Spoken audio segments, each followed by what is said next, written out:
I shall be telling this with a sigh. Some ages and ages hence, two roads diverged in a wood, and I took the one less traveled by. And that has made all of the difference. It's time to buckle up now and get ready for the journey. It's time to travel down the road less traveled. Good evening, ladies and gentlemen. I am your humble host, Mr. Dennis Carroll, and this is episode 52 of The Road Less Traveled. I want to welcome you all in here tonight. Cold, dark, rainy, snowy night out there, depending on where you're at. And speaking of that, I'm going to bring on somebody to warm us up a little bit here. Here is my most excellent co-host, Mr. Gerald Fountain. Good evening, sir. Good evening. Glad to see everybody in chat. Mm-hmm. Glad to see you not froze up there in Illinois. There. No, we got down to 17, I think it was last night. Now today it was like 29, but we still got a little cold coming at night, so hopefully we'll get by that. You had a warm snap there. Huh? Yeah. 29. You're doing pretty good. 29 felt so good today. I went to go check mail in a sweatshirt. Yeah, I'm sure it's been rough too, having to prepare your animals and get all them ready. You know, a lot of work to do, I'm sure. Yeah, they got their bedding, and Jane makes sure they have their heat lamps and their water heated and ready to go, and so they're set. Absolutely. Always work to do, especially when you have to winterize or summerize, depending on the season. Yeah. Absolutely. Well, tonight we're going to do something, since we did some ghost ships and ghost planes and stuff, we're turning our attention tonight to ghost animals. How about that? Yeah. That sounds interesting. It's going to get spooky around here. Absolutely. Want to welcome everybody coming in the chat room here. Manisha and Ursu and Maria and Russell. Hello, Russell. And somebody named Midwest Night Watchers in here. I don't know where they come from. Oh. They hang around a lot. I don't know what they're up to. Somebody better watch him. And Mr. Kyle Smith. Hello, Kyle. My nephew, Kyle Smith, there, my adopted nephew. And the girl, and the ever-lovely girl in her gong is with us. And they're starting to fill up here. Dawn Morris is coming in. Absolutely. We got a full house tonight. People are ready for some ghost animals here. Absolutely. You know, they are down through the annals of history, Gerald. There is a lot of talk and records and stuff of ghost animals. People seeing animals long after they have departed this world physically. You've got a long, deep history of these things that go way back in the mythology. You've got the very famous black dogs that hang out around crossroads, and you got church grounds, and you got animals that portend death, like owls and crows and ravens. You've got stuff like that going on. Animals play a big part in our lives, in our world, because they are a big part of our world. Right. Especially when it comes to them in their spiritual form. What do you think about that? Yeah, just like you said, I mean, we've always had pets. We've always had work animals. We've always had animals that's just been roaming, whether the deserts, the jungles, wherever. I mean, they've been here just as long as we have, if not longer. So, they have to have a spirit that lingers around or go through traumatic stuff just like we do. And that's true. And since we interact with animals so much, of course we live with them, our pets, our dogs and cats. our birds and etc. Even our fish that we have in aquariums. Uh, my nephew has a very extensive aquarium system, by the way. He has a lot of aquariums to take care of. Some of them, a couple of them are salt sea aquariums. So those can be a devil to maintain. Oh Absolutely, yeah. yeah. But we spend a lot of time with animals, whether we know it or not. In that respect, if we are pet owners, especially. Um, but even for researchers like myself that used to go out in the woods and do stuff like that, we were always interested in looking. I would love to watch birds. I love to watch animals. They're fascinating to me. The way the instinct that they go by, the things that they do, the intelligence that they have. So it makes sense to think about it, Gerald, that even when they pass over like us, they would have some kind of a corporal or spiritual type body Right. entity after that they would leave behind. It only stands to reason. Yep.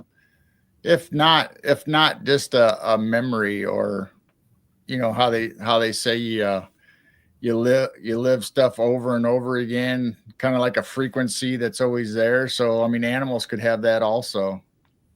Mm. Well, I think and I've said this before, but doggone it bears repeating again. That I believe anything that has the capacity to love has a soul to it. If it can show love, and I have seen cows show love. Okay, come on. Which makes me feel bad when I eat hamburgers. Okay, it's kind of bad to think that like some cultures in this world, they don't mind eating their pets. I'm not. I'm kind of squeamish about that myself. I think you should not eat your pets. Okay, Right. because these things have a capacity to love you. How can you do that to something that loves you? It's kind of hard row to hoe there. Yep. Yeah. I mean, you gotta once you start naming animals and having them around all the time, you got to separate which ones are farm animals or which ones are actually made to process, and not your cat or your dog that lays on your lap or sits next to you all the time. That's when it gets tough. But I have seen animals like horses and even donkeys and stuff like that get very attached to human beings. I remember there was one man that actually requested that his pet horse, and this horse, he loved this horse. He rescued this horse, and he would ride it and everything. But he requested that when he died, that his horse be allowed to see his body. And they did that. They let the horse. They opened his casket up out in the pasture, and the horse came and it was almost as if the horse was saying goodbye. And it recognized that this man was dead. I mean, Right. it understood. And Yep. I think here's the thing about it, Gerald. I think that when it comes to the intelligence of animals, we really shortchange them a lot. You know. Absolutely.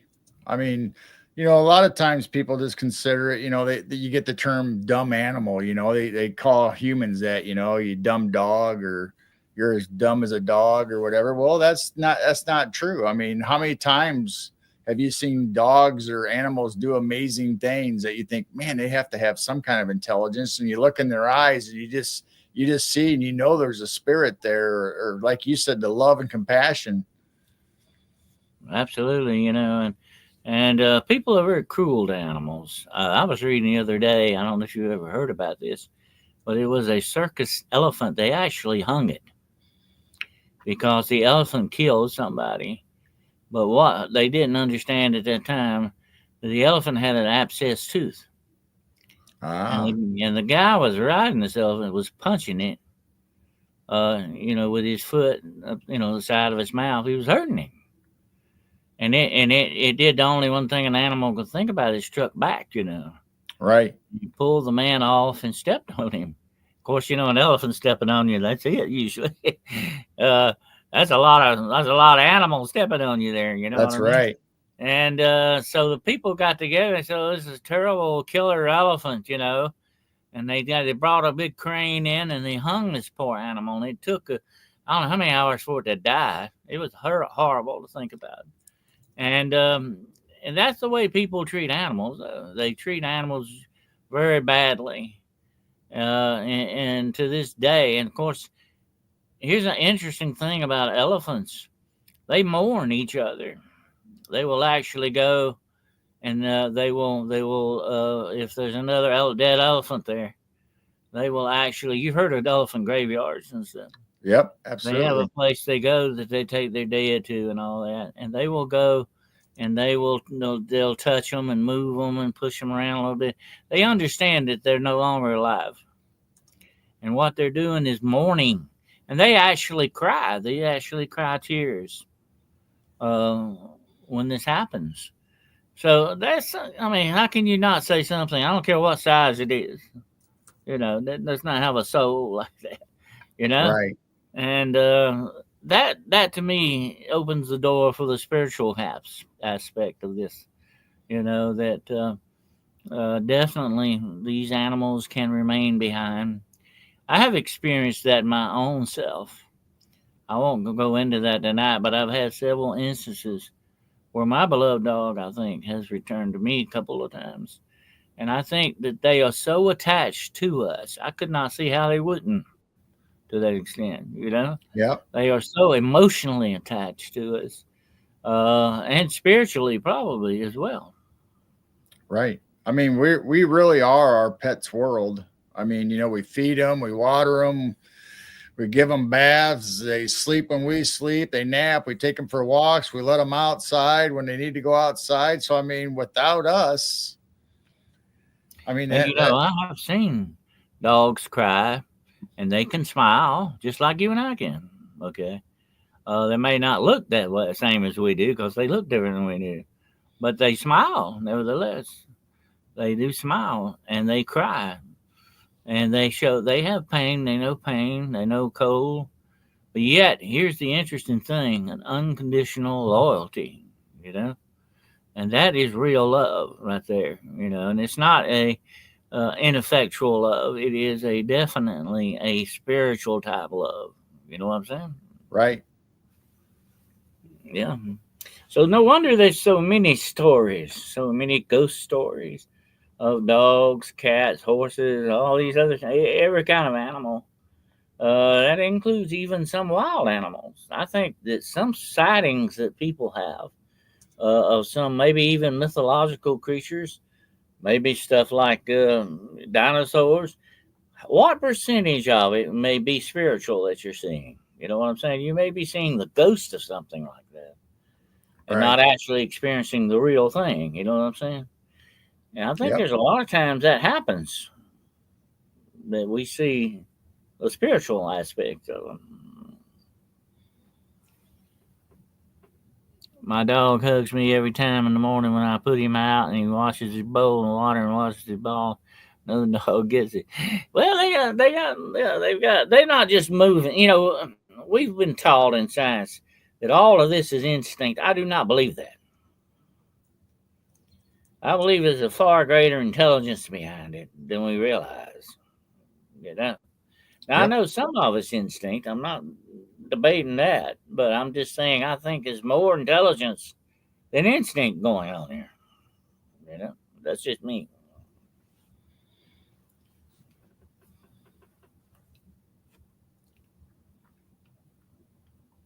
But yeah, and I think on the other hand, we can get attached to these animals too.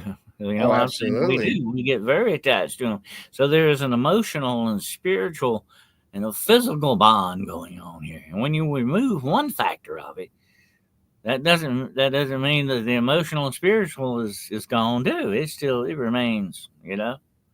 Just because you move one thing out of the equation doesn't make the whole equation ineffectual in that respect. And I think that's why many times we see some of these, especially our beloved pets, come back to us in certain forms, whatever it may be. But what about the animals that we don't know that much about, that are not our pets, like the church grims that supposedly haunt churchyards, or the black dogs that hunt that haunt crossroads and certain places and bridges and stuff like that. There's sometimes these things are portents of evil, supposedly. Of course, there's a very thing. Matter of fact, I mentioned that on Jessica's show today about hellhounds. Think about the hellhounds. And I've had a lot of people say, "Oh, I saw a hellhound the other night." No, you didn't see a you don't see hellhounds until it's too late. That's the last thing you'll ever see. But they are invisible until the very moment that they drag you to hell, and that's when you unfortunately get to see them. But think about that. That's a horrific animal you don't want to meet up with. Definitely, you don't want anything to do with hellhounds. Trust me. Right. Uh, so we have, a lot of different aspects to look at here when it comes to spiritual animals.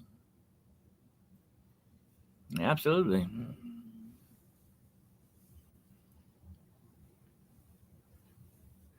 We got 36 people in the chat. All right, that's good. Yeah, that's starting to fly by pretty fast. I'm trying to read it as it goes. Yeah. All right. So anyway, to me, let's talk a minute about church grounds. I think that's fascinating, by the way. According to superstition, this is a bad thing to talk about. It's kind of bad, but according to superstition, whenever they built a church, especially some, churches were built to last forever. That's why you had the great cathedrals and the big stone churches like you have over in Britain. They are made to stand as an edifice to God forever. Okay, they're not like a regular house or a hut, that's put together. So there was something very special about them. You had to commemorate them, and what you did, you commemorated them with, guess what? Blood, sacrifice, and the sacrifice was usually a dog.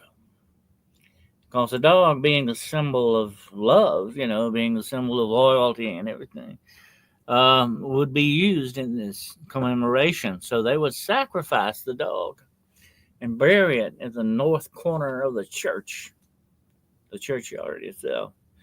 And what this thing was there for, one thing, the commemoration, the shedding of blood, like the sacrifices of old, of course, require the blood. The land requires the blood. But also they would have this thing as a guardian spirit to remain there.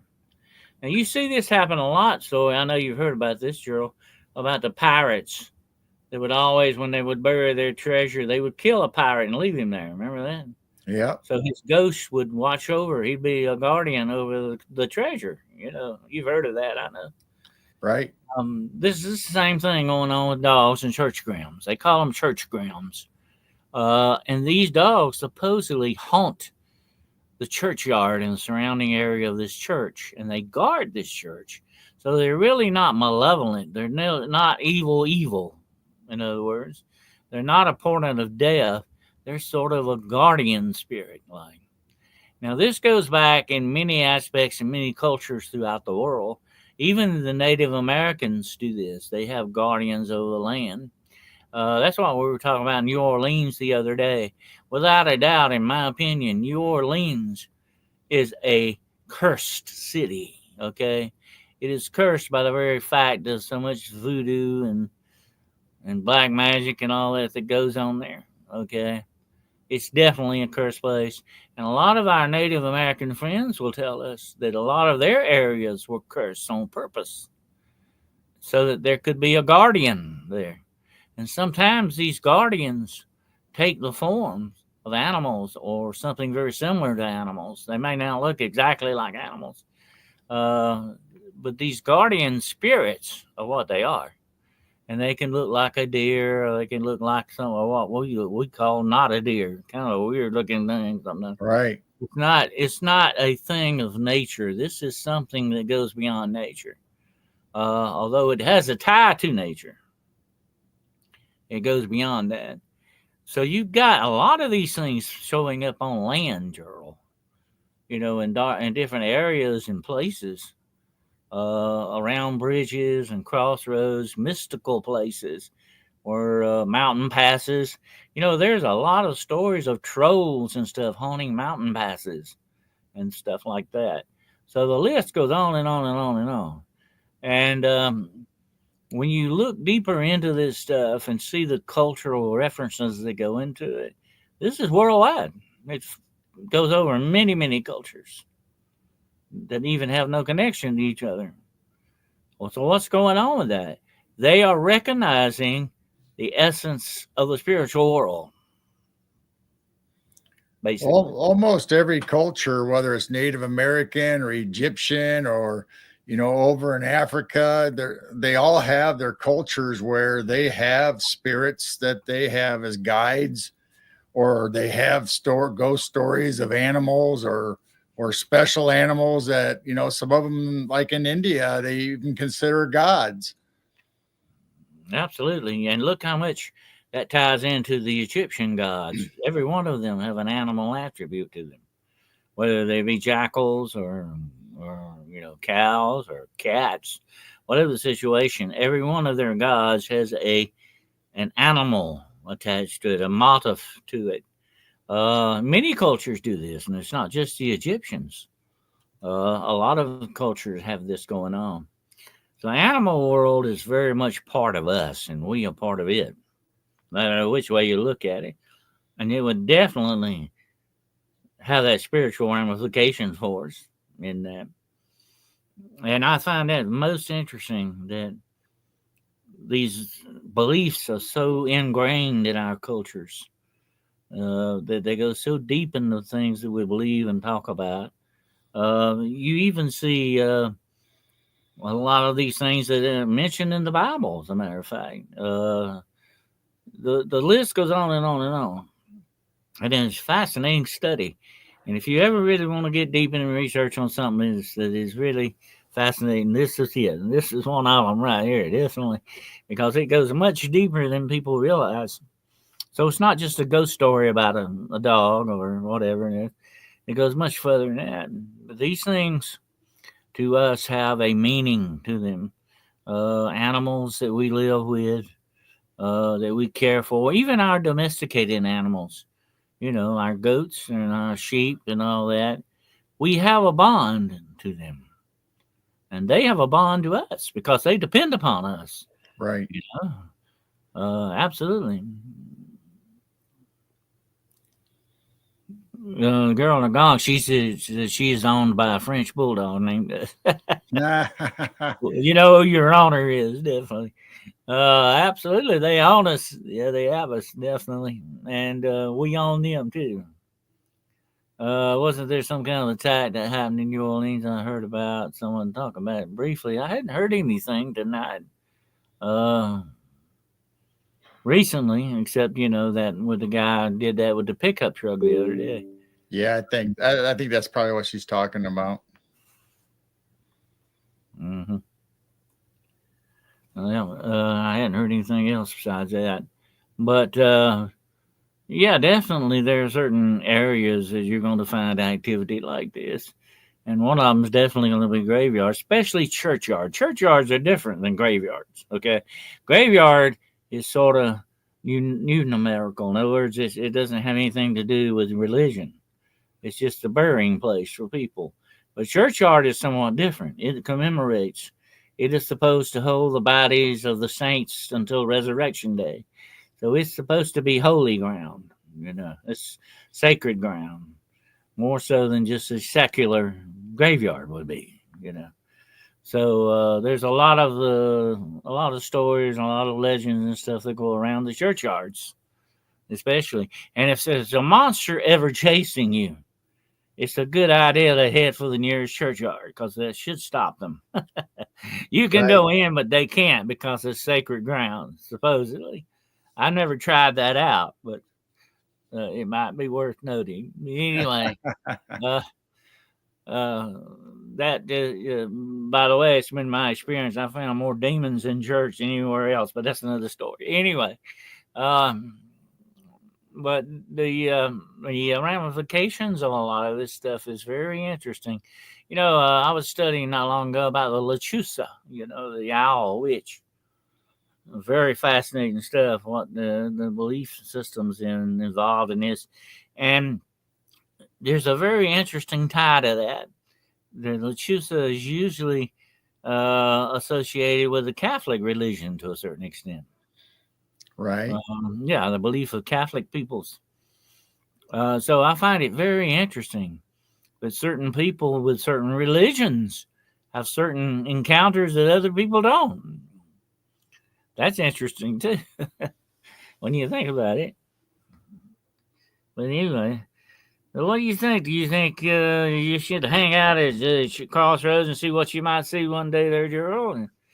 You never know. I mean, I can remember coming home late from work one day, going through a small little town, because there was more than one way, is obviously to get home. So I took the back roads and I went through a little small town, and right in the middle of the four-way stop of the town, there was a big old pig in the middle of it. And this is like 3:00 in the morning. There's just a big giant pig just standing in the middle of the crosswalk right there in the middle of the intersection. I thought about getting a piece of rope and taking him home, but I thought, nah, I better not. Somebody's going to come looking for him eventually. Yeah, a free pig, huh? So, I didn't get out to check it to make sure that wasn't a ghost or a apparition, or I'm assuming it was a real pig that got loose, but I did not investigate any further. I just kind of went around and took off and went home. Well, let me say this right quick about that, Gerald, since you brought it up. I have seen full-bodied apparitions, okay? I have actually encountered them on several occasions. And here's the weird thing about it. When you're seeing a ghost, you don't usually know it's a ghost because it looks so real. You know what I'm saying? Yep. It's like it was your pig. You don't know whether that was the real thing or what, unless you get out and you try to catch it and it vanishes on you or whatever, happens. Then you'll know. But what I'm saying is when you see something like that, and that's what I was saying earlier about people seeing supposed dinosaurs and stuff like that, maybe are you not seeing the spirit of something sometimes, because it can look so real that it can be solid looking, Right. We think when we think, here's the thing about it, when we think about a ghost, whatever it be, a dog or a person or whatever, we think about what we see in Hollywood. You can see through them and they're wispy looking, moving around. Ghosts don't look like that. They look like you and me to a certain extent. They look very solid until, of course, your hand goes through them or whatever the situation. Right. It's going to kind of fool you a little bit, because I have had a lot of people come to me, and then this is the way the story ends. And you know what? I found out it was a ghost. I didn't know it was a ghost, but it was a ghost. And that's the way this ghosts appear. They don't look like ghosts. They fool you, okay? They can fool you. Now, sometimes there may be some instances where you don't see the full materialization. You Right. may see them from the the stomach up or something, or they may be embedded in a wall or something, then Right. definitely that you're looking at a ghost. Okay? Something's not quite right when that happens. Yeah, right. But when you got the full-bodied apparition standing there, you're gonna have a little bit of a difficult time figuring out what that is sometimes. And so don't let Hollywood fool you into believing some other stuff that's not necessarily true. So your pig could have been a ghost. Yeah, I mean, my mind told me it wasn't just a pig, but like I said, I did not get out of the car. I did not try to shoo it out of the way or touch it to see if it was real. I just waited for it to move a little bit. Then I went around and it looked real to me. So that's all I have to say. And then, when you look back to time and everything, you have some very famous ghosts to think about, like the headless horseman. Right. Would he be without his horse? Okay, so his horse is a ghost too. Okay, you got to remember that. It's not just him. It's very interesting. I think that even in death we can be attached to our animals. Very much like the headless horseman, or even supposed Western ghosts that are seen. They're still riding their horses. The horse is a ghost too. Right. I mean, even in Gettysburg, the Civil War reenactments and stuff like that, there's still ghostly soldiers in full uniform, and a lot of them are riding their horses that they were in the cavalry, or so their animals are there with them. So did they die at the same time? Probably, if they were on the battlefield and they were on their horse.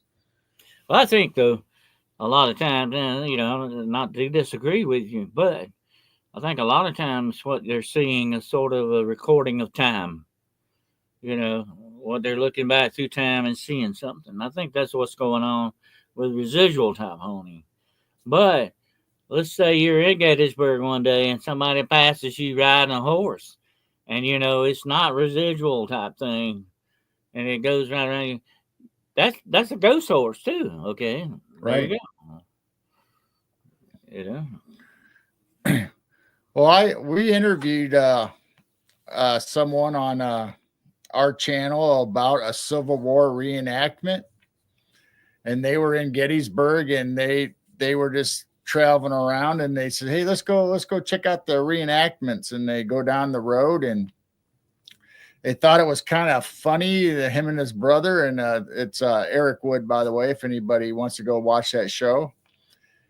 And they got there, and there was like no cars, no traveling on the road, but yet there was the tents and the cannons and everything going on. So they pull up in the field, and they get out, and they're hanging out there, and they're offered drinks and food, and they see people being rushed, on a cot to like a tent to get surgery on and stuff. It's like they're sitting there thinking, man, this is an awful real reenactment. And they could hear the cannons going off and gunfire over the hill, like there was really a war on the other side, and they just could not believe how real this was. So they were there for a few hours, and they took off and went back to town and went to a restaurant or a store, and they said, man, that was a real good reenactment over there in that field. And they said, well, there's no reenactment this weekend. So then they drove back by there, and that field was empty. That's interesting. Yes, sir. Got a question. What do I think about regression? Thoughts on regression? That depends on what kind of regression you're talking about. Trying to recover forgotten memories. I have been involved in trying to do that sometimes, especially when it comes to alien abduction type things. But as for actually going into past lives, I think that is a fallacy. I do not believe in reincarnation. Okay, in any shape or form. I think it's a fallacy, and I think it is a demonic type delusion that brought about with implanted memories and stuff like that. I won't get into that. It's a long story. But when it comes to true regression, you can recover forgotten memories or incidences that happen, in the past. But I'm not talking about past like another life kind of thing. But anyway, that's regression.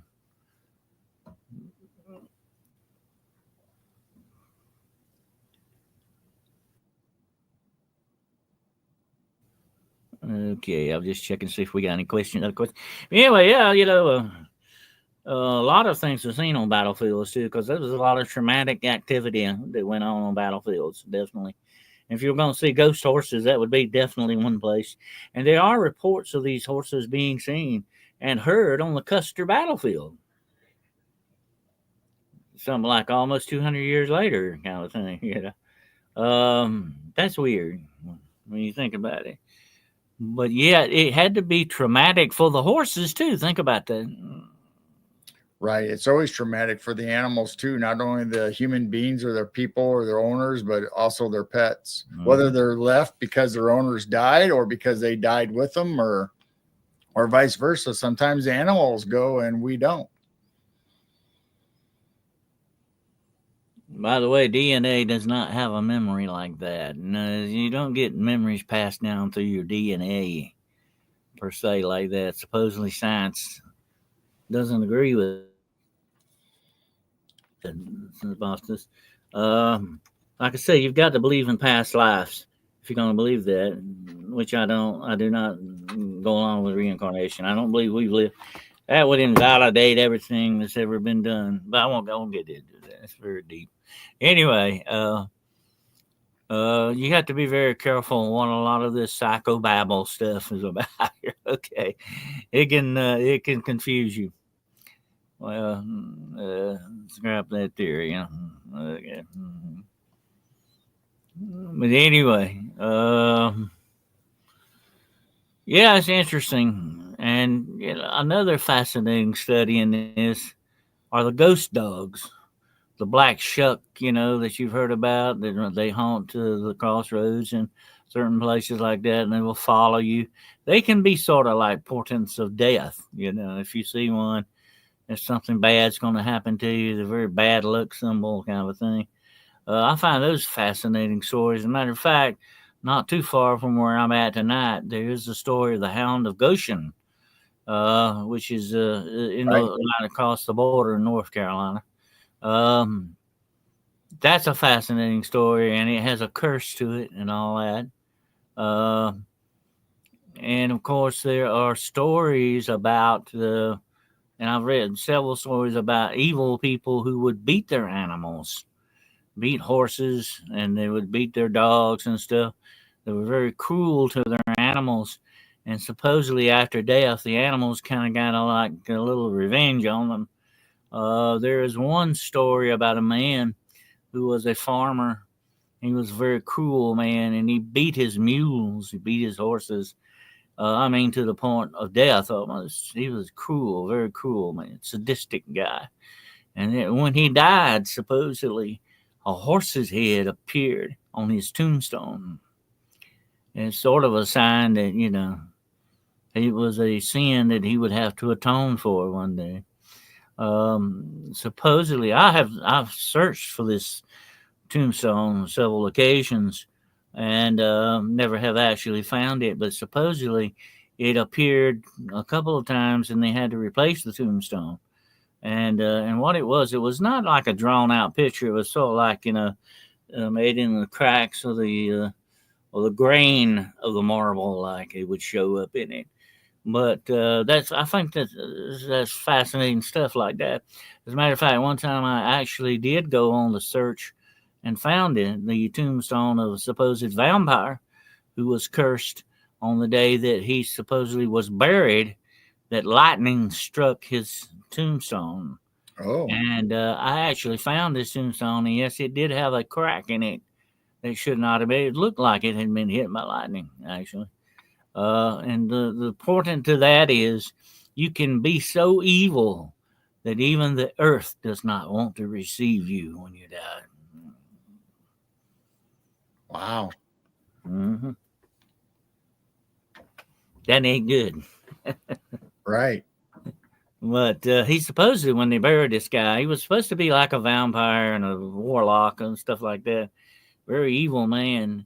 That they during the funeral service, when they were lowering him in the ground, this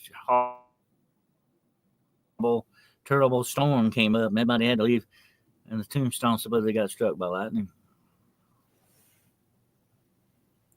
And I went back to later on. Here's the end of the story. I went back later on, a few weeks later, to document that. I wanted to take a picture of it, and they had put in a new tombstone. Wow. Mm-hmm. Yeah, I have to wonder sometimes how people leave this life. But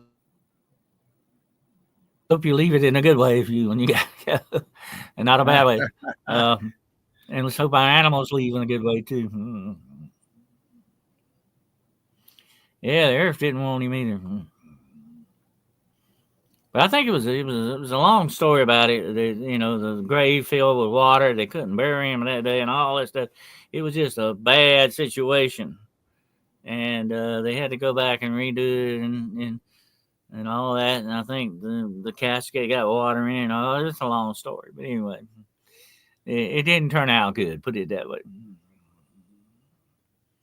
Kyle Smith said my grandfather had a horse that he throw 250 pounds of corn on each side. He rode him to the mill so many times he put the corn on. And the horse would go to the mill and back by itself. Yeah, horses will do that. They get in a regular routine. In a lot of the cowboy stories, well, Gerald's horse came back without him. That's not a good sign. Yeah.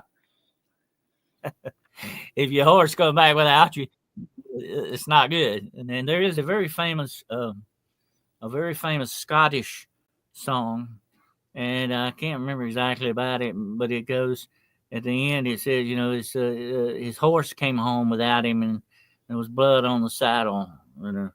So that was the sad end of that soldier. Evidently, he never come back home, but his horse didn't. Wow. My mom, she grew up in the Depression, and she was out on the farm growing up, and they had a horse and a wagon. And she said that when the kids, her brothers and sisters would go to school, especially during the winter, they would just get in the back and give the old reins a snap, and they'd just snuggle under the blankets, and the horse would take them right to school. They didn't even have to steer or nothing. The horse knew the way and took them right there. Same way as coming back home. Well, that's a very famous incident in the Bible with Balaam and his jackass, and remember he rode the jackass into the fence, and the jackass spoke to him and said, "Why did you do that? Why are you beating me? What are you doing this to me for? Right? You don't want to run me into the fence." It was actually God talking to the jackass. But anyway, I found that was a very interesting story. Sort of like Mr. Ed. Remember Mr. Ed? Yep. And, I said it would be a very amazing thing if one day your animal starts talking to you. You might be in a very weird situation, definitely. But we have so much of this stuff, so much of this legends and stories involved in all this stuff with animals, whatever they may be. And, and of course you talk about wolves, like we were talking today about werewolves. Wolves have been with us long, and wolves get a bad rap. Okay, I gotta hand it. Wolves, I find fascinating. Wolves are very much like an animal or family unit. Okay, yeah, they're very smart. They take care of each other. They even take care of their elderly wolves. Okay, I mean they're smart. They're like a family, a real family. And we don't give animals credit for stuff like that. But we only think about the viciousness of the wolf, and most of the time, the most vicious wolf is a lone wolf, and he is put out there near starvation. Probably, he's gonna do some bad stuff to survive, and that's what it takes to survive. If you and I, Gerald, dropped out in the forest tonight, we're gonna do whatever it takes to survive, or we ain't gonna make it. That's just the way that goes. And certain animals, when they're pushed into certain circumstances, like that poor elephant I talked about, and other stuff like that, they're going to push back, and you can't blame them. Yep. But people can be just as bad, or worse than animals. Right. Mm-hmm. I mean, you hear stories all the time where mama bear's protecting her cubs because you're getting too close. It's not because they're mean and vicious, because they're protecting their family, just like we would do. Mm-hmm. Yep. And of course, that's the worst thing you ever want to run into is the female of the species. Because the male might cut you a break, but she ain't going to do it. She's got cubs or whatever to take care of. She's going to do her job. And you better not be in the way when she does. You better not be around. I have run into bears, and I would not want to run into female bears. No, thank you. I'll take a male bear anytime. You got a much better chance with them.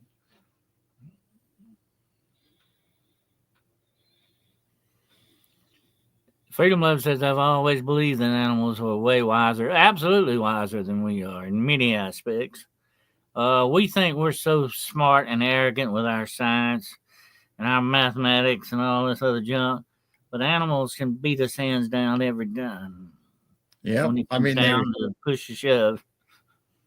they wake you up when there might be a fire in your house, alert the household it's time to get out, and I mean there's all kinds of emergency situations or even life and death where they've came through and they've saved their owners.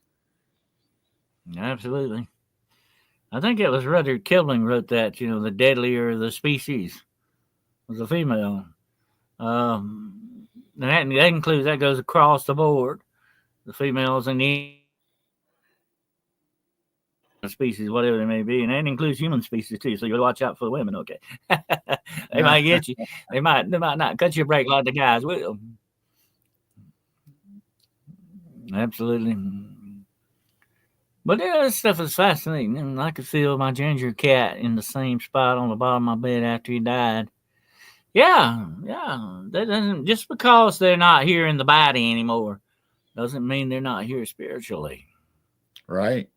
I have experienced that, and I think other people have experienced that. We've even experienced that with other people. I think you had Lynn Monet on the other night talking about heavenly stuff and what I call that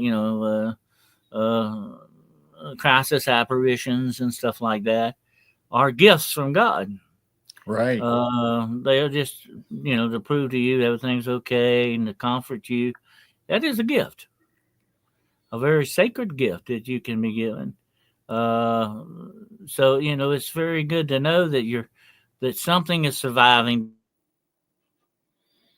Yeah, I had somebody ask me that on a podcast not long ago. What is the one after all these years of studying this stuff? After all these years of studying this stuff, what's the one thing I took away from it? Okay. And after half a century of it, I'll tell you this real quick, that there is something after death, my friends. It's not the end. The grave is not the end. I think the grave is just the beginning.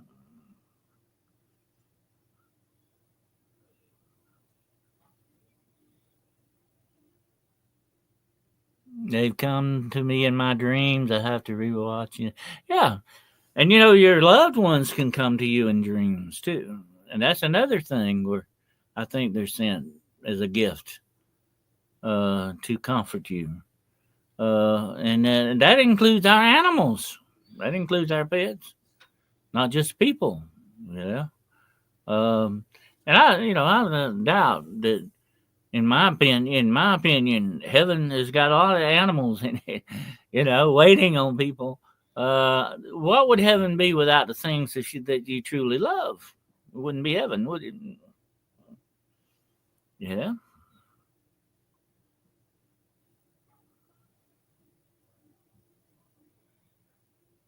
I refuse to be put in a grave. I'd rather be scattered in the open. I like that sign, Gerald. It's got a little boy that says they will put you in this thing when you die. They put your ashes in there and it grows a tree, Right. Plant it and it'll grow a tree. And the little boy said, "You want haunted forests? That's how you get haunted forests." Okay. Don't do that. But anyway, yeah, I mean, I'm going to tell you what, the American Indians, most of them had the belief that they would actually they did not actually burn you or, do cremation. Some did. Most of them would just put you on a ramp like thing up high and let nature take its course. That's the way they went. And there are some other cultures in the world, not just the American Indians, that do that as well.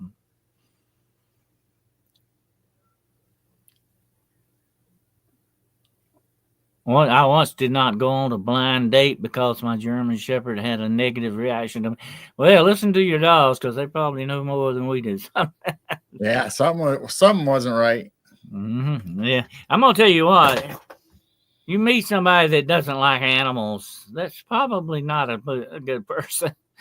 I can tell you that right quick. It's got some kind of issues there. When my dog died that night, I felt her all night laying beside me that night. She stayed with me throughout all my dreams and years.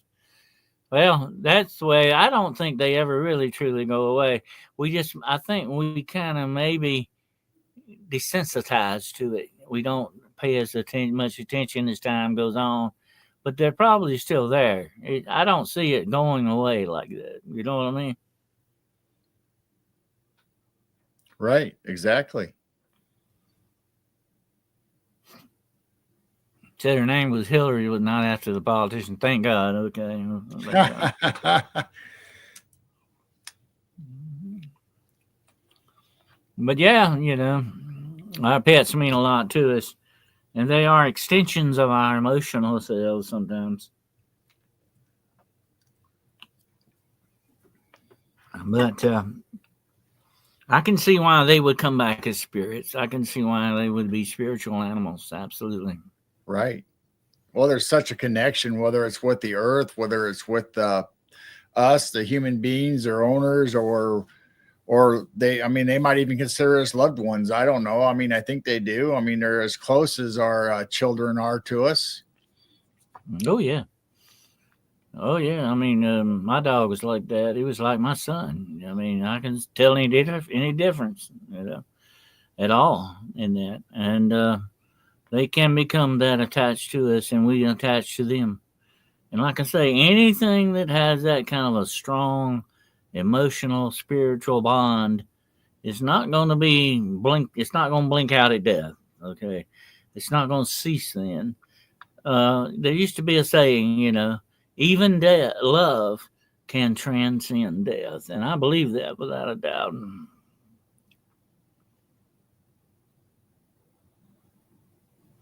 And that's what we're talking about when you talk about, pets especially. You're talking about unconditional love. Right. Some people don't do that. Some people don't act like that. I like the name. She's giving us an excuse on this. Okay, I like the name Hillary. Okay, Oh, okay. nothing wrong with Hillary. It's just some people got it and took it in the wrong direction. Could you imagine how we could change the world if we felt that for ourselves and each other? Then it would be a new world.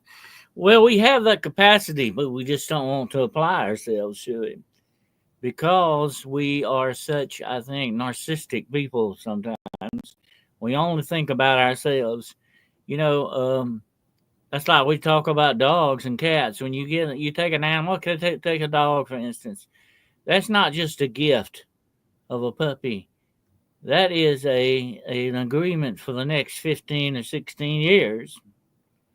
And people don't realize that, Uh, they take that for granted that this is just it's just like we were talking, Gerald, before the show about John Wick, and what he says it was not just a puppy, you know, Right. and that's very true.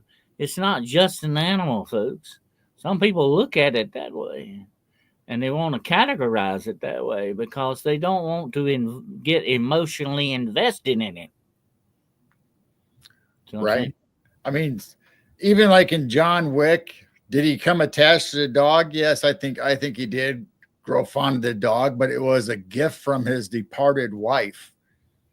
So there was a sentimental attachment to his wife, who he very much cared about, and then the dog took the place, or the emotion of love went to the dog.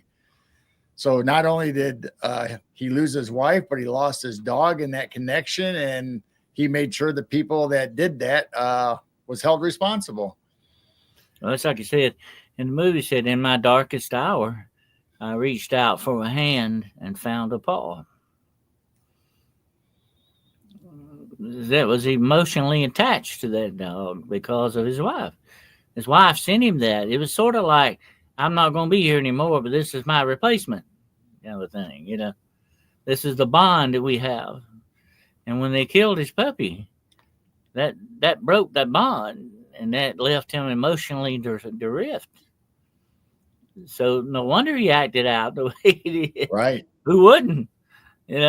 That's why they keep saying in the movie it was just a puppy, and he says no, it was not just a puppy.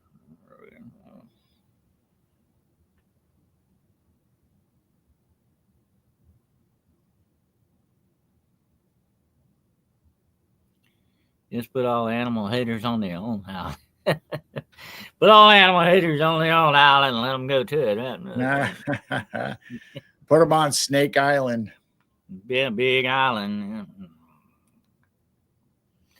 'Cause I don't trust anybody that doesn't really like animals. There's something wrong with that. I don't know. And if your animal tells you, tries to warn you about somebody, you might ought to listen. Absolutely.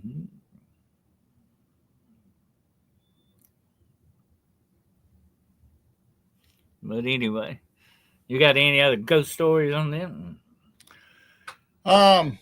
No, I had some written down, but we've kind of already discussed them. So, but I mean, I have personal stuff.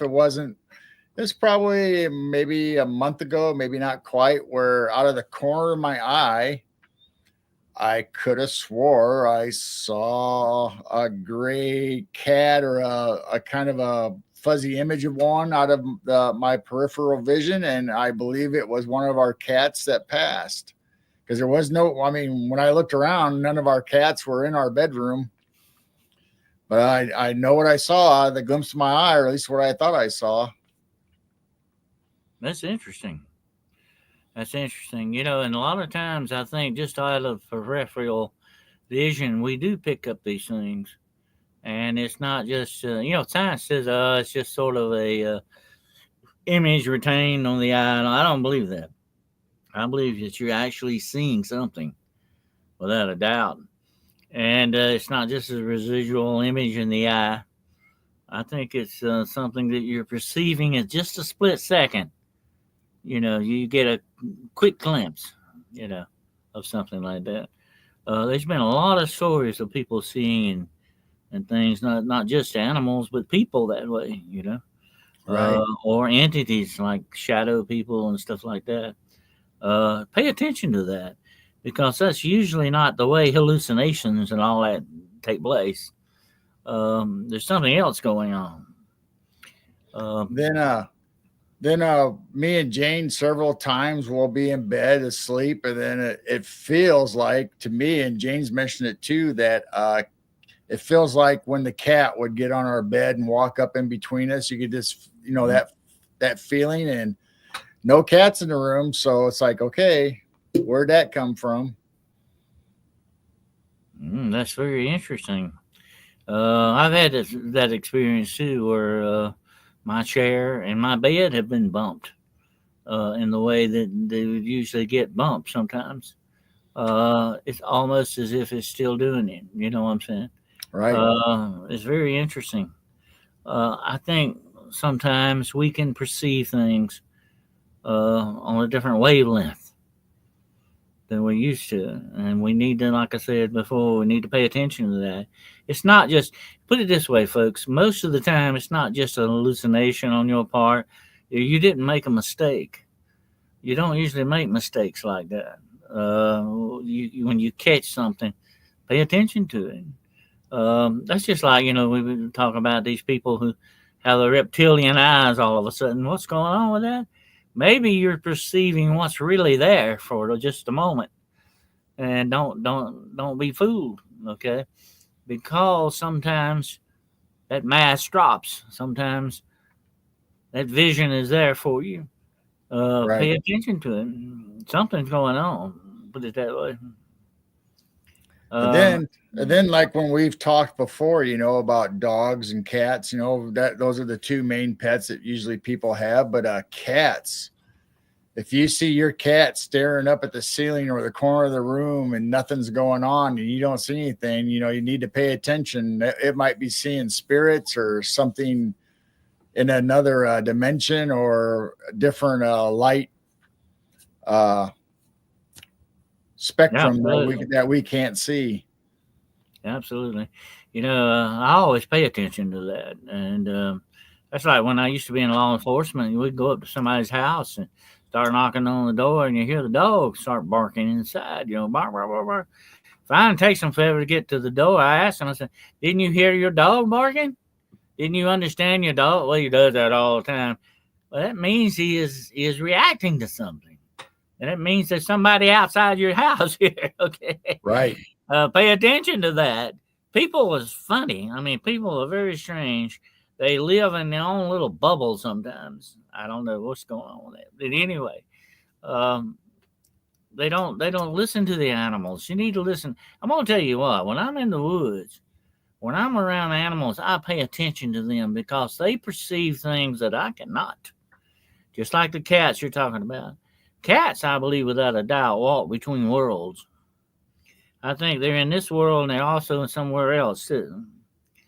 On the other hand, I believe cat dogs are sort of our guardians in the physical world. They're more attuned to the physical world around us, whereas in cats cover both areas, physical and the unseen. Pay attention to these animals when they try, especially when they're trying to tell you something. We need to learn the language of animals and use it.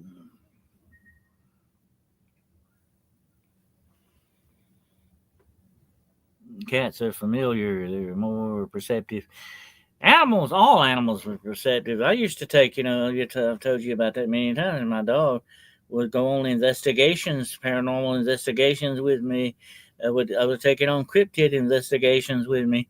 I could I could trust what that dog would tell me because listen to this very closely.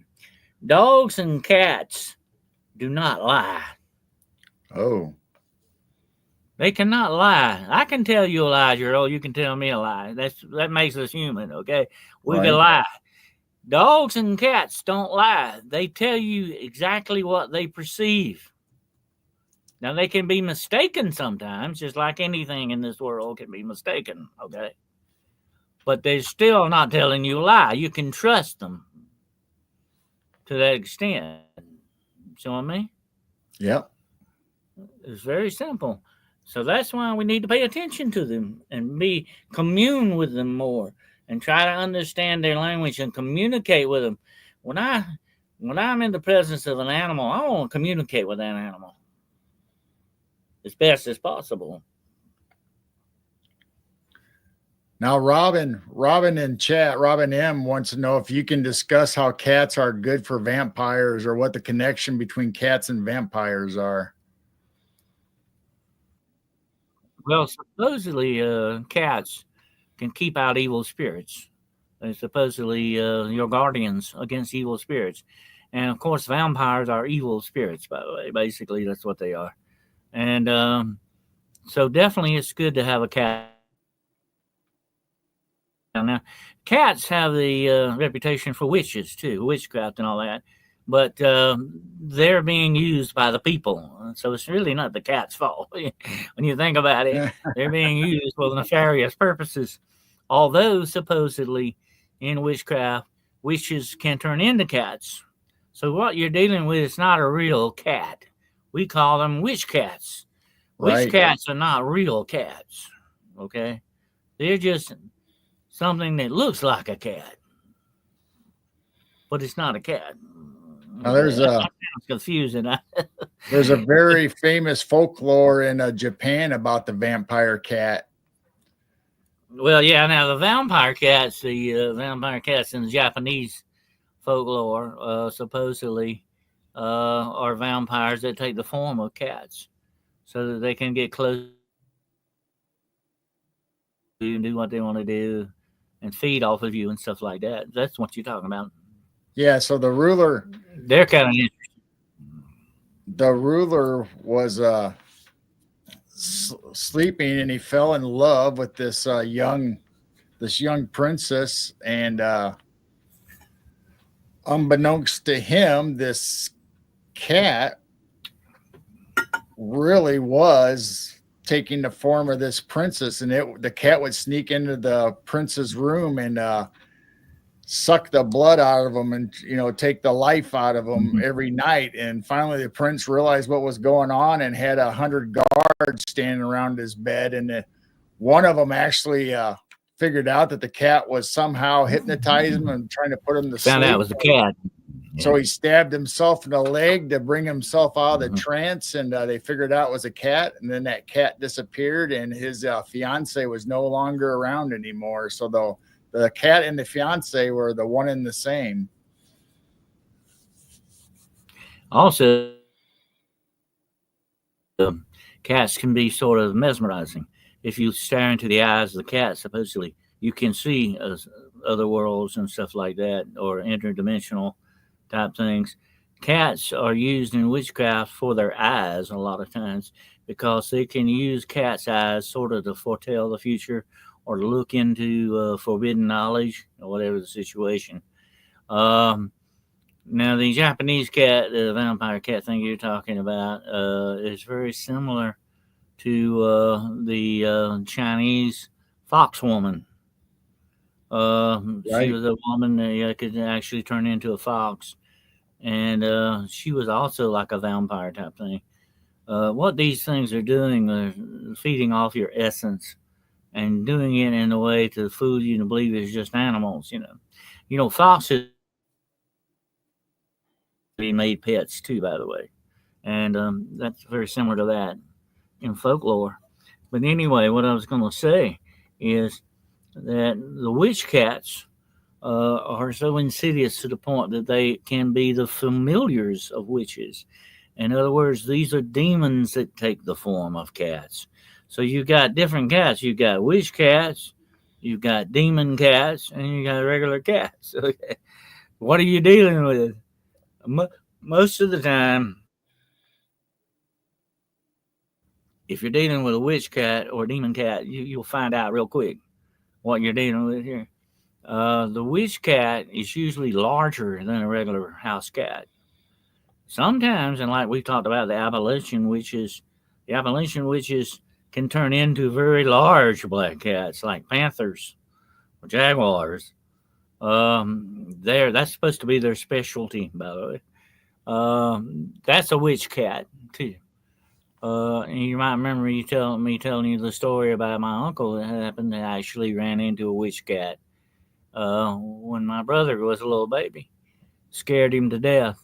But this woman that lived in the next door to them was a witch, and she supposedly could turn into a cat. So when they start getting ready to turn into the cat, they will have a regular cat and they will stare into its eyes, and they become the essence of their souls intertwined. So this is a form of shapeshifting that they use. They become the cat and in form and size and everything, and then they can go around and do the spells, whatever it is they're up to, and fool people into believing that they're just seeing a regular cat. Right. When actually it's the witch doing something. But witches can take on other forms. They can be a spider, they can be a bat, whatever an owl, whatever the situation calls for. They are supreme shapeshifters, very much like skinwalkers. They can change into anything they want most of the time. But a Yeah. cat is one of their favorite forms because, like I said before, the cat walks between worlds.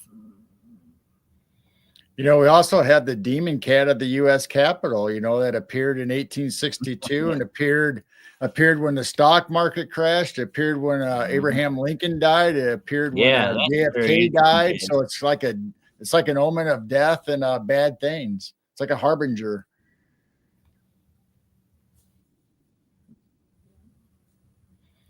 Either that or Biden's dog is Biden. Well, yeah. That was a Biden. Oh yeah, remember that? Anyway, that demon cat is supposed to be left over from the days of Abraham Lincoln, and it was supposed to have been materialized during one of those that they had at the White House. That's the story. Now, whether that really happened Right. or not, I don't They know. they But say that's the legend they of see it where from this time to demon. time in the basement of the White House, and it's appeared in all the important buildings in Washington D.C. And they call it the demon cat, which if you take the initials is DC. Yep. Well, and supposedly this thing materialized during one of the Lincoln seances, and it was a demon, and it's been hanging around ever since in the form of a cat. That's the story. Whether that's true or not, I don't know.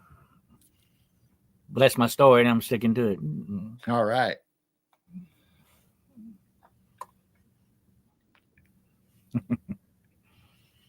But there's a long and varied history of witchcraft and animals.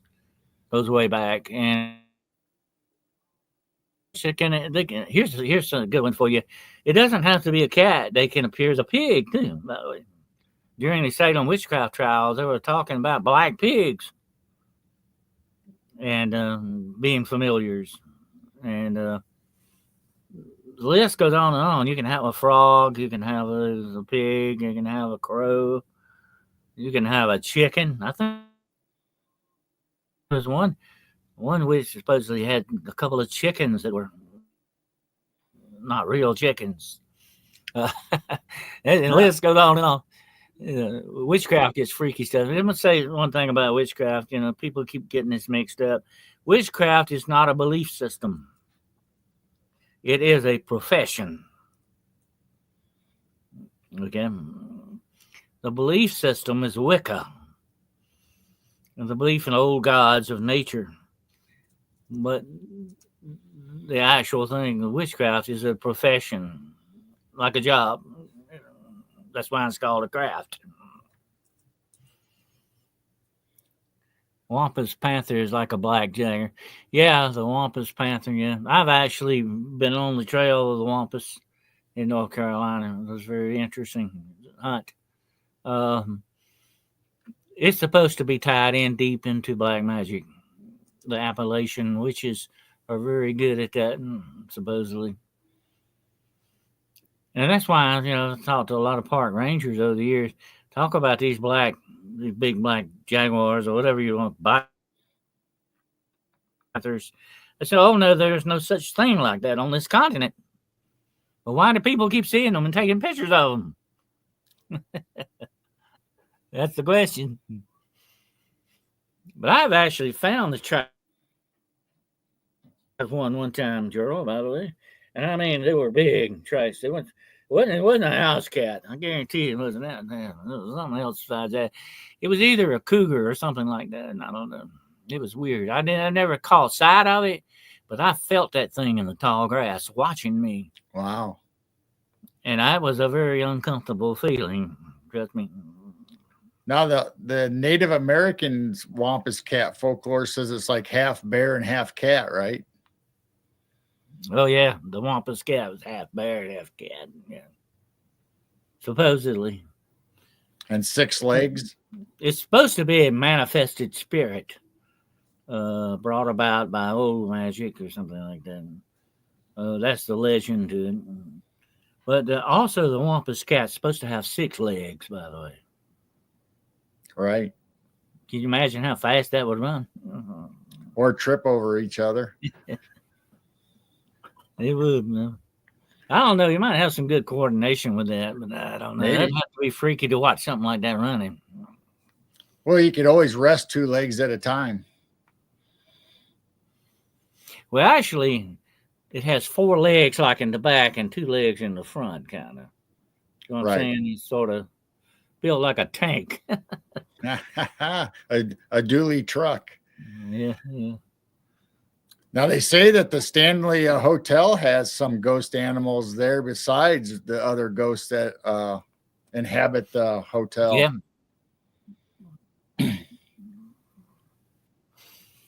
And it's built around some mountains too and stuff like that. Yeah, so they have a dog. Some mystical places like that. They have a golden retriever named Cassie that'll show up in the hallways and steal people's newspaper from the front of their doors. And of course, I was reading the other day about I can't think of the name of it now. You've heard of the Angel of Mons, right? No. And it took place on the World War I battlefield, where a lot of men saw this hallucination of the angels, supposedly. Well, also at the same time, there was this hound, warhound they called it, that was seen walking in the trenches. And this was a huge animal, Gerald. This was 3 times the size of a regular dog, okay? and they said this thing would walk in the trenches, and it was a portent of death. In other words, and there was a lot of germ warfare going on, and supposedly before they would get hit with the mustard gas or whatever, this thing would show up, and they knew something bad was coming. So it was a portent of ill luck of death and all that. But it was called the Black Hound of Mons. That's an interesting story. That was I think World War One. You got a lot of stories about animals like similar to that in World War Two. But some of these animals were heroes. They they were found on the battlefield and became mascots. I think one of them, I can't think of his name, was actually a runner with messages. They could put a message on him and send him to headquarters or whatever and come back. So he was sort of like a carrier pigeon, but he was a dog. And he was a little terrier, a little white fox terrier now. And some of these dogs were heroes. I mean, they really helped in wartime, big time, when it came down to it.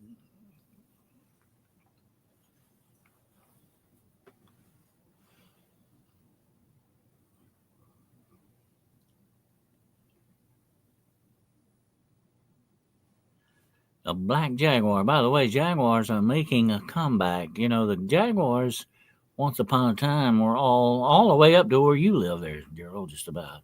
Right. And they got killed out to the very deep southern parts of the United States. But now they're supposedly making a comeback.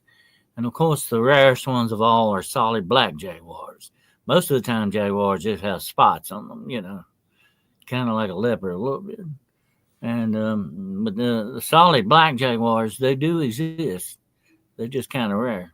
Right. It's amazing when you do your regional history or your state's history and find out, like Illinois used to have big cats, it had bears, it had wolves, and as hyenas. Yeah, as we populate the area, we push those animals out or hunt them to keep the settlers or the civilizations safe, and but they're all starting to make their way back now. We've had wolf reports, we've had bears, big cats show up. Well, look at the short-faced bear. That doggone thing stood 12, 13 feet tall. Think about that a minute. And it's not been that long since they were wiped out. Yeah, there's a lot of ghost bear stories too. Yeah, and you know what? There you go. Like we said earlier, people that see these things may be seeing the spirit animal, the spirit of these animals, and it may not be the actual material thing. But like I said, it's kind of hard to tell. You don't just walk up and say, "By the way, are you a ghost? Can I touch you?" You don't usually get that chance. Go up there and poke them and see if are you real? Let me see your ghost card. You don't get a chance to check it. But I think a lot of that may be going on with that. A lot of these dinosaurs that people see may be the ghosts of dinosaurs or the ghosts of pterodactyls or whatever it is they're seeing. I think there's a lot of evidence in the past of these things happening due to that. Now, I'm not going to rule out that there's a possibility there might be some live ones out there. Okay. Absolutely, that's a possibility too, but you could be dealing with some dead ones.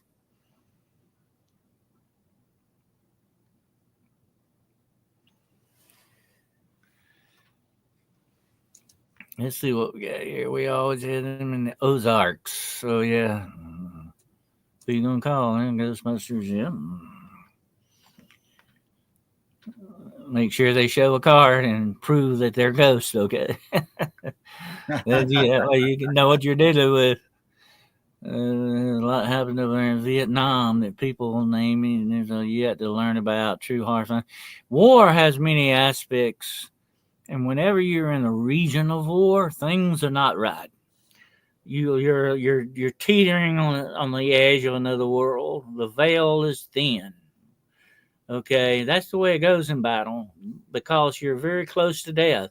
You're very close to that other world, crossing over that divide or whatever, however you want to say it. Um, Things are going to happen. Weird things are going to happen. Strange things. If there are creatures around, they're going to come out. Like you hear about all these rock throwing things. That harass our soldiers in Vietnam, and the list goes on and on and on. War does that. War brings out the worst in this world. That's just the way it goes. That's what war is all about. And when you turn loose the dogs of war, you can expect anything to happen.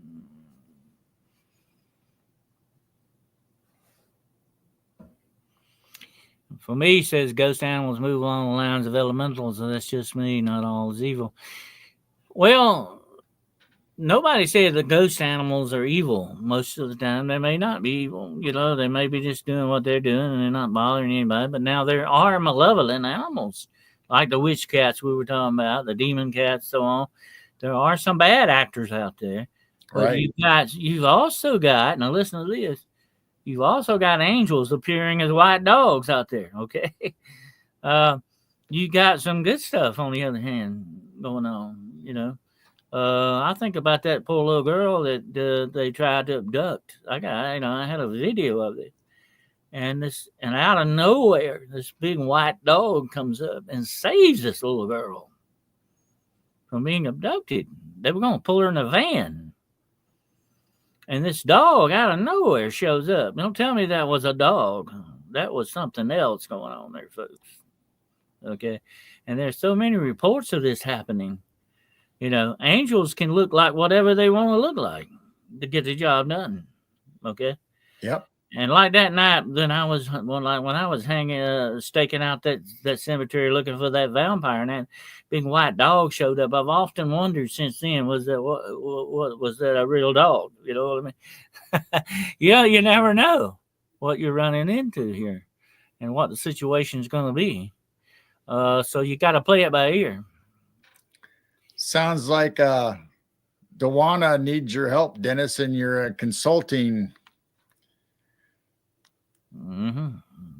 Yep. Might better do that. Might need some consulting.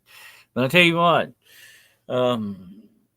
when we have a problem, okay, and I tell this to everybody out there, no matter who you are, where you at, not just seek me out, seek somebody out to help you with your problem, to help you understand what's going on, or to help you solve your problem.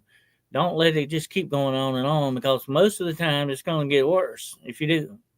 That's just the way it goes. That's the law of probabilities. Okay, you know all about the law of probabilities, right, Gerald? Right. And that's what you're working against. So please seek out help and try to understand or get a handle on what's going on. Okay. Well, she's telling you a little bit about what's going on if you read her comment. Yeah. Well,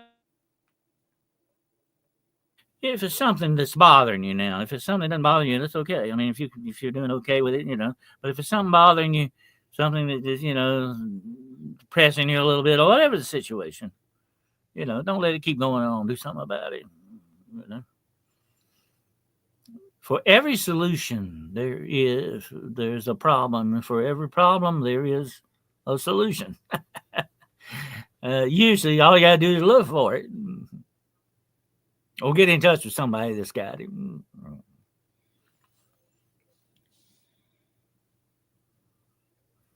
But anyway, well, that's pretty well, I think, scratching the surface of the ghost animals tonight. Yeah. But it is a fascinating subject, and it is part of our existence that nobody ever talks about much, but it is definitely. Any final thoughts on that, Drew? No, just basically like what we said, that our pets are really our loved ones, and we have a deep connection with them, and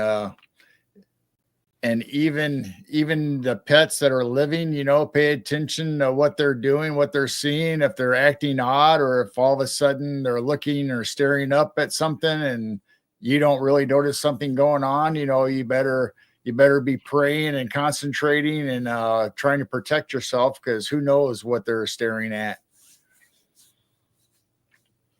There you go. And you know, I think we need to realize, especially on this subject, that even love cannot be stopped by life or death. You know, it goes on, and there is a binding to it. There is definitely a connection, and we need to understand that that is part of our existence on this plane, and for good or bad. Hopefully, most of the time it's for good, but that's where it stands. Absolutely. And anybody out there got any more questions before we hang it up tonight? You got anything you want to ask, or we'll throw the mic open right now.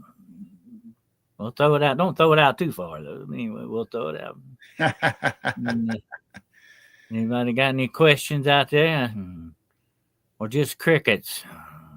We'll find out.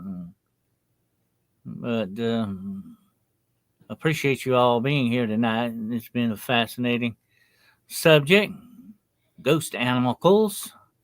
I used to know a little boy that would say animalcules and not animals.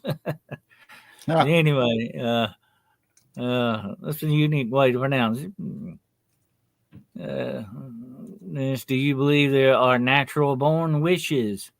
I believe that there can be generational bloodline curses that can affect you that way. And yes, if there is deep history of witchcraft in your family, it can be passed down generation to generation, but it's not usually in a good way. It's usually in a bad way. That's the way curses run. That's why they call them curses. It can be sort of a predetermination, but you don't have to give into it. You really don't. It has to be your personal choice. You're not going to be forced into being a witch. You kind of want to do it. You know, you got to be fascinated by it. That gives you a little more power than you would if you just came into it as a novice. So you got a little bit of a bloodline curse thing going on. There would be some power to it. Absolutely.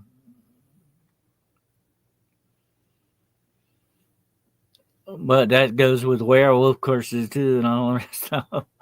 Or demonic contracts and dark contracts that have been signed, agreements made. And if you didn't make them, I'll tell you about this girl. I love this sign. A sign I saw in a cemetery one time. And it says this, listen very carefully. And it says, I came here without my consultation, and I will leave without my consent. Oh. So wow. There's a lot of it out of our hands. Right. Carrie Ann says she missed most of it. She'll rewatch it. Okay, good. Check it out. And I did a great show with Jessica today about werewolves, the Rougarou and the Loup-garou. You need to go check that out if you missed it. It was fantastic. Also, I've got a show coming up, I think Thursday, with Chantel Mayberg. We're going to be getting into these weird fogs and weather weaponization stuff going on in the world. There's something in the fog, okay? So watch out. And we're going to be talking about that. What do you got planned, Joe? Well, just like you, we just had a great show with Lynn Monet, and we were going to talk about heavenly experiences, but we ended up talking more about fae and elementals and stuff like that. It just kind of switched on us. So it was a great show. If you haven't checked that out, make sure you go to our channel and check that out. And this Sunday, we will have Barry Littleton on.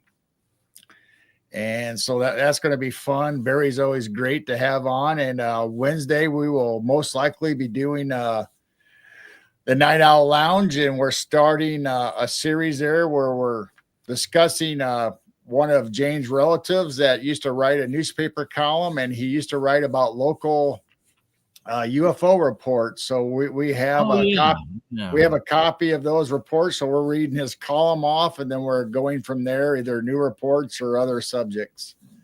That's going to be interesting. Very interesting. Yeah. What was his name again? Gomer Bath, and the article in the Math, yeah. night he did the article in a local paper or regional paper in our area, and it was called "Straw in the Wind." I have read several columnists like that over the years, way back years ago. They wouldn't, it wouldn't be full blown paranormal. You know what I mean? But Right, they would relate stuff that in their columns, especially in wildlife magazines and things like that, of some strange things that happen. I always found it fascinating to read, so I look forward to looking at something like that or reading something like that. Definitely, it's fascinating stuff, especially when you go back years and years and years ago. You get a different perspective on things right. than you Yeah, do so in we have modern. we have his newspaper clippings. Some of them were from the 50s and 60s, and then Jane, along with those, also got a lot of family newspaper clippings from 60s, 70s, and 80s of UFO That report. would be fantastic if you could put that in book form. Yeah, that has crossed our mind. We have never written a book or anything, so but that has crossed our mind.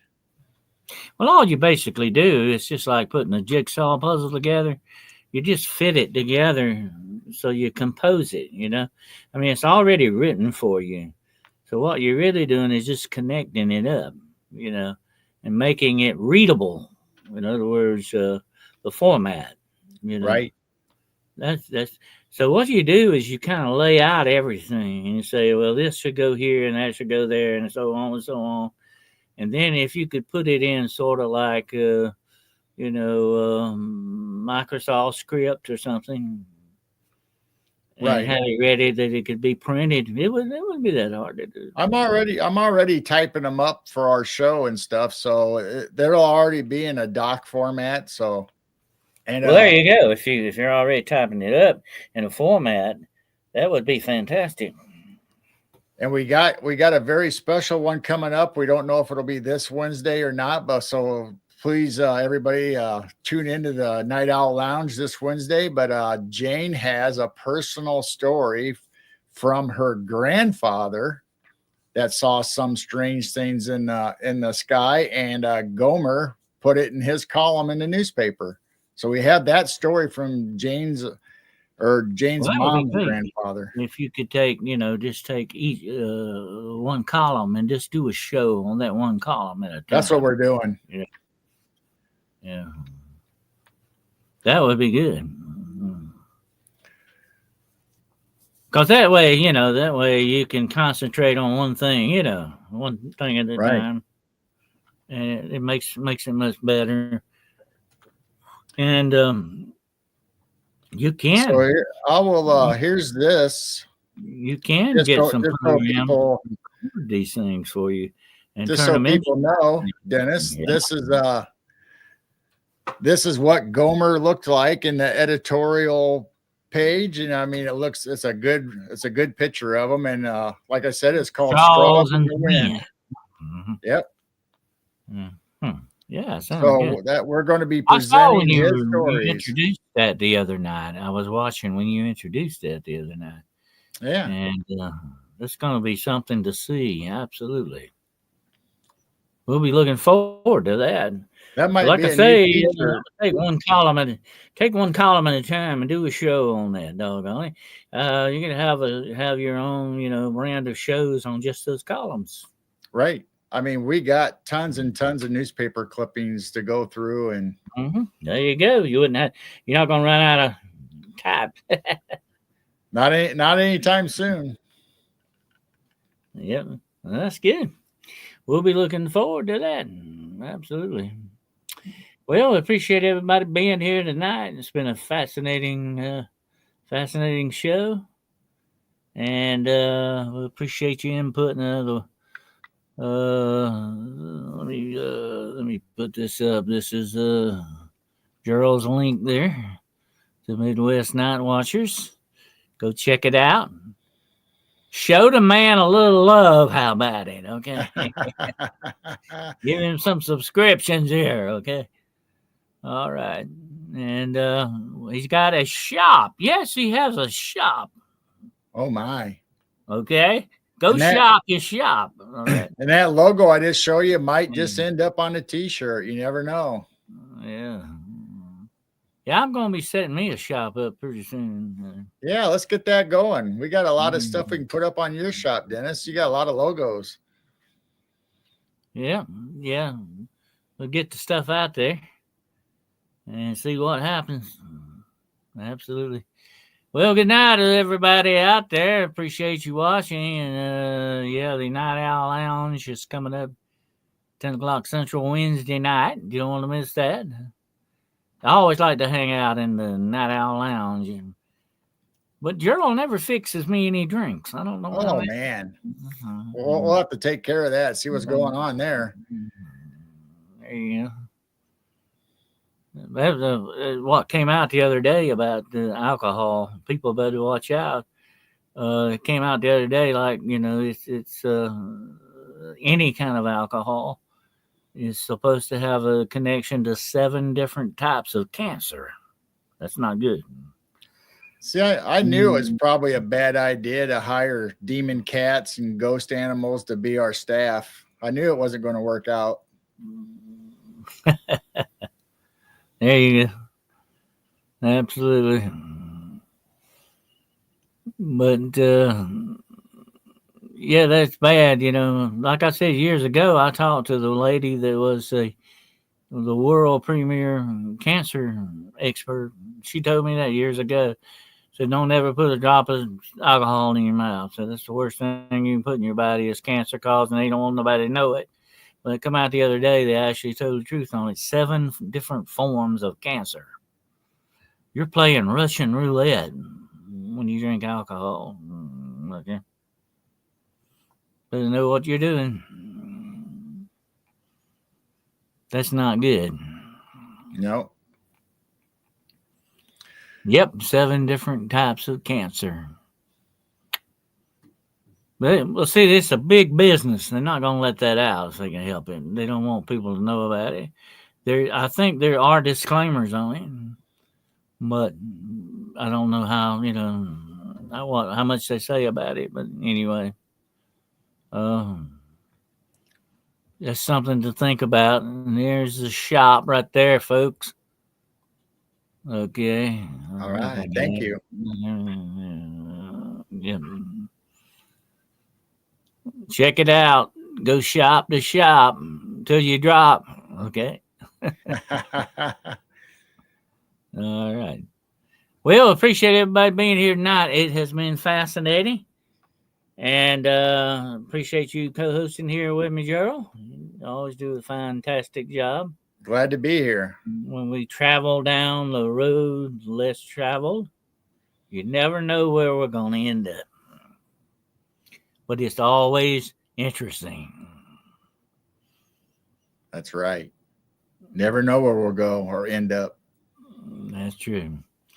Well, we appreciate you all being here tonight. We appreciate your support immensely. Okay. And take care out there. We hope the rest of this week, and we're kind of all dragging this Monday on it, but we hope the rest of this week is going to be fantastic for you. Okay. I hope you grease the skids and it gets done in an easy way.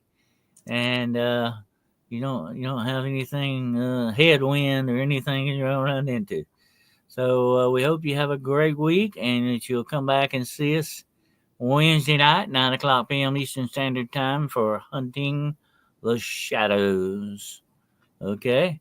And we'll see you then. And until we get together again, Godspeed.